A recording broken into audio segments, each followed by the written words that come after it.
In the United States, the presidential candidate who gets the most votes isn't necessarily the candidate who wins.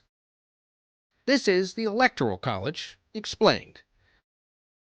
You see, back when our country was first formed, the founders debated how presidents should be chosen. Some thought it should be a direct vote by the people. Others thought Congress should choose.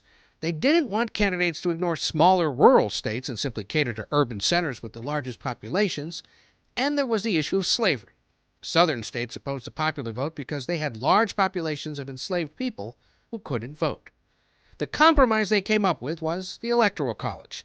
It's not a real college with a campus somewhere. It's a system through which every state is given a certain number of votes based on the number of representatives it has in Congress, a number that's based on each state's population. There are 538 electoral votes up for grabs in every presidential election, and to be elected president, a candidate needs to win a majority of them, at least 270. The math goes something like this. States get one vote for every member they have in the House of Representatives, plus two more for their two senators. The most populous states have the most votes. California has 54. Texas has 40. The smallest states, like Wyoming and Delaware, have only 3. The thing is, almost every state operates by a winner-take-all rule, where all the state's electors go to the candidate who got the majority of that state's votes. And that winner-take-all system doesn't take margin of victory into account. So millions of people could vote for a candidate who doesn't get a single electoral vote from their state. That's why there have been 5 times in U.S. history when the candidate who won the White House actually lost the popular vote, meaning they won the Electoral College despite more Americans voting for their opponent.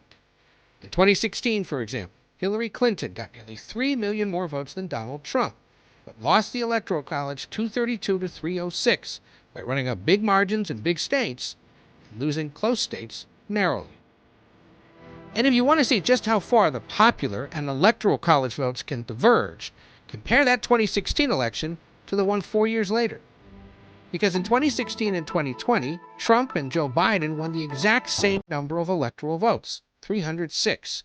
But in 2016, Trump lost the popular vote by nearly 3 million votes, and in 2020, Biden won the popular vote by more than 7 million votes. It's all about which states they carried and how that electoral math adds up. So when you hear people talking about battleground states and paths to the White House, what they're really talking about is campaigns making strategic decisions about where to put their resources and where to campaign in order to tilt the Electoral College in their favor. Because in this country of 330 million people, it's those 270 electoral votes that make all the difference.